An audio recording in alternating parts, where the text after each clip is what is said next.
Let's bring in our friend Liam from Oilers-Nation Everyday. I jump on that podcast from time to time and chat with Tyler Yaremchuk and Liam Horrobin. And Liam joins us right now. You are in Vancouver, correct, sir? I am in the thick of it. And last night, walking home from the rink, I really felt like I was in the thick of everything. It was intense in some moments, I guess you could say.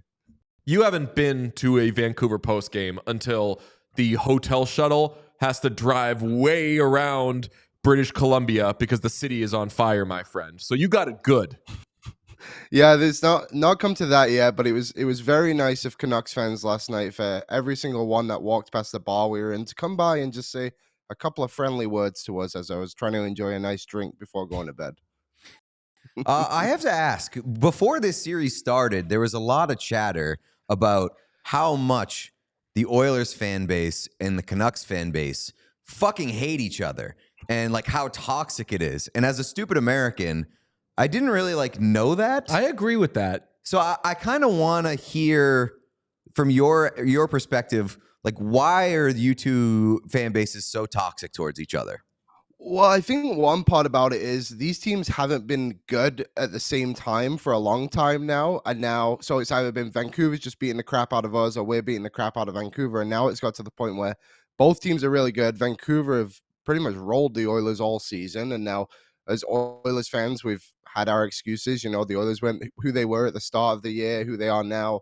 And then we didn't have McDavid in that last game. So I think that's kind of increased the rivalry a little bit. And then, yeah, as the goals started flowing in last night, you could definitely feel the hatred from the Canucks fans. So I think that's probably been a part of it, and just the lack of, I guess, playoff rivalries too. So having the advantage now, like the Oilers did against Calgary a few years ago, right? Obviously that's a pretty intense rivalry, just being both in the Battle of Alberta, but the Oilers now have that over Calgary fans beating them. So I think that's what the Canucks and Oilers fans now want too.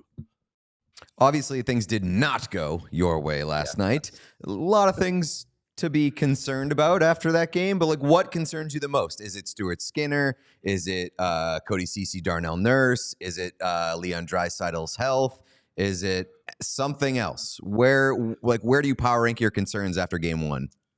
I think the Draisaitl one would probably be number one, because it takes a lot for that guy to leave a game. When they played against LA 3 years ago now, and he had that high ankle sprain, he played the rest of the playoffs and he was fantastic. And I know Knobloch said it was an equipment issue and cramps, which seems like a bit of a cover up if you're asking me, but he came out and played, and I heard you right before saying that was a bit of a turning point of the game, and I agree. So I would say that was probably my number one. I'm not really concerned about Stuart Skinner at all, because he's shown that he can bounce back, and he just has these moments sometimes, and I think that's why he won't be ever considered one of the elite goalies in the NHL. He's always going to be a very good goalie, but that fifth goal you allow yesterday, why are you so far out of the crease there? That should be something that never happens, especially in that kind of game. So I'm not too concerned about him and Nurse and Ceci. I mean, it's basically been a problem all season, and with those two, they just make really simple plays look very difficult. You look at that goal yesterday from JT Miller.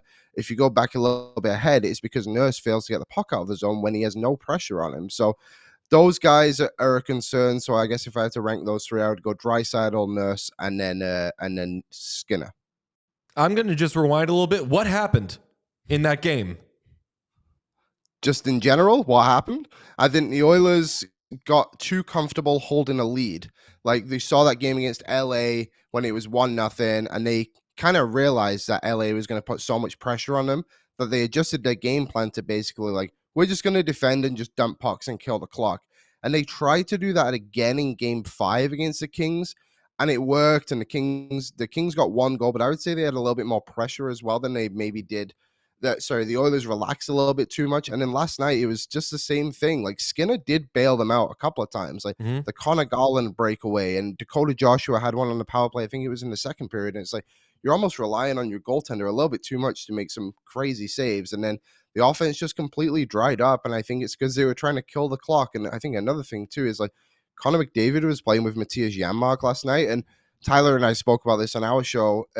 We thought it was going to be a bit more of a rotation of guys going through there, like Holloway, Fogle, Draisaitl get some minutes, and it just felt like they kept Janmark there for way too long, which almost killed McDavid's chances of creating anything, and he didn't get a shot yesterday. And I think that's another thing that happened too, is McDavid kind of needs to wake up a little bit in the goal category. We've only seen him get 1 goal so far in the 6 games, and obviously you can't be very critical of the guy. I think he still finished with 2 points yesterday, but it would be nice to see him kind of take over a game 2 at some point.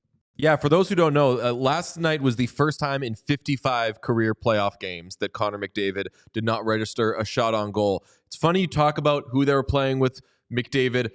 Was the absence of Adam Henrique felt a little more than expected, because clearly they still could have rolled the Canucks without him, but maybe it's 5-6-1 instead of 4-1 if they have Adam Henrique there and they're able to load up the McDavid line more.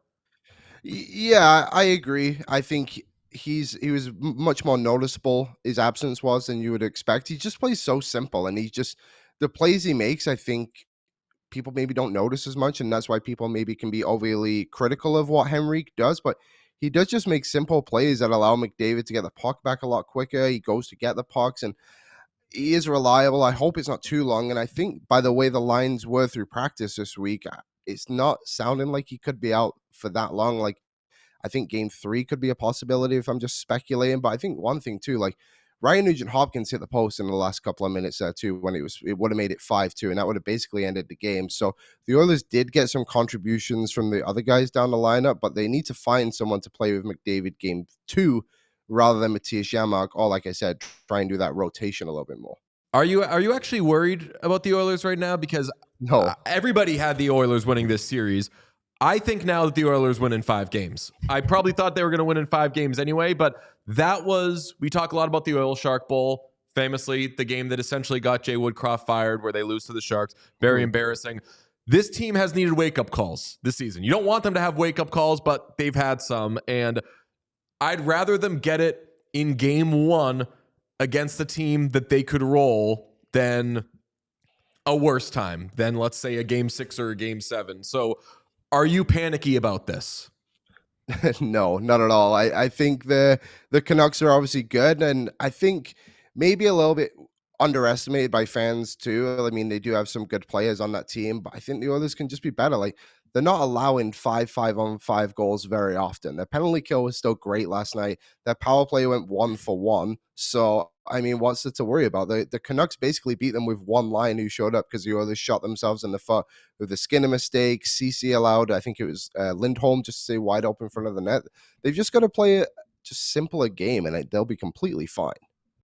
Yeah, I mean, obviously a big win for the Canucks and a statement win, but like massive concern out of the gate there, because Shelovs had a very, very bad first period.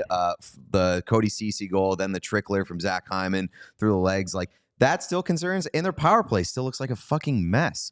But how much do you read into the fact that the Oilers have not beaten the Canucks? I know a lot of the games came in the first month of the season, but 5-0 against Edmonton this year is kind of wild. Yeah, it is. It is a bit of a weird stat, isn't it?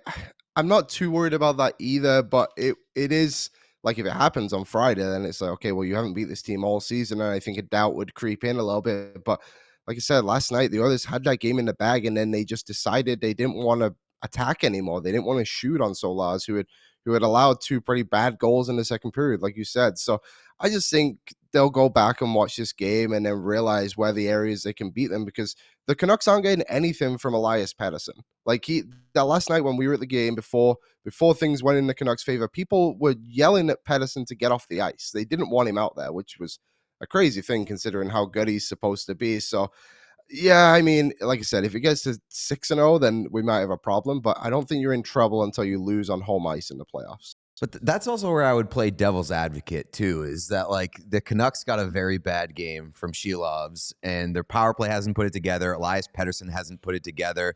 Like, that team has a lot of excuses to not win games, and especially to not win that game 1.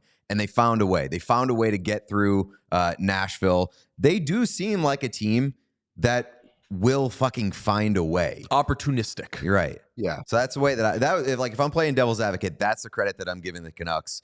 And again, like, I've been impressed with kind of how they've arrived on the playoff scene when I doubted them. So then I'll ask you this question, Pete, and Liam, I would love your reaction to his answer. Who was more galvanized by that game last night? the Canucks or the Oilers? Because I swear to God, I'm saying it's the Oilers. You can't say that the team that fucking blew it was galvanized. Oh, yeah. Until they I've had a very good galvanized Dar this year. Until famously, it started. I've had my finger on the pulse this year with galvanized teams. No, I mean, that was a massive, massive win for Vancouver. There's more galvanized potential there. Until I see from the Oilers, I do think that the Oilers can use that game as an opportunity to find a wake-up call, which they may have needed. Like, they can't cruise through these playoffs without being challenged.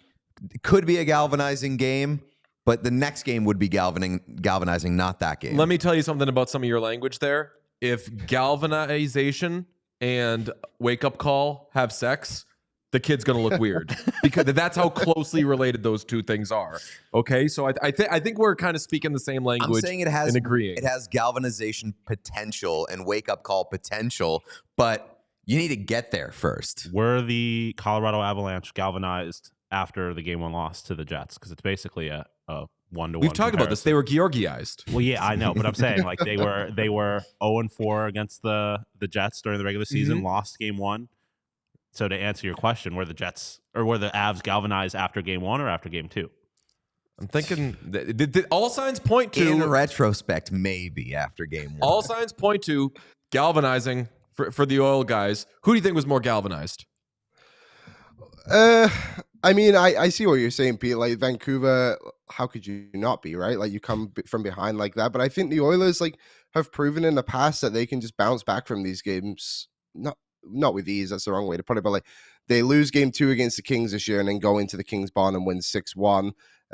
Against Calgary last 2 years ago, they got thumped in Game 1, then went into the Saddle Dome and beat them again. And I think that happened many years back in 2017 against San Jose when they lost 7-1 or whatever it was too. So I'm not too worried about them in that perspective, but I think the Canucks probably did gain a bit of momentum from winning that game last night. But as Bob McKenzie likes to say, momentum doesn't carry game to game. So we'll see actually what happens in Game 2.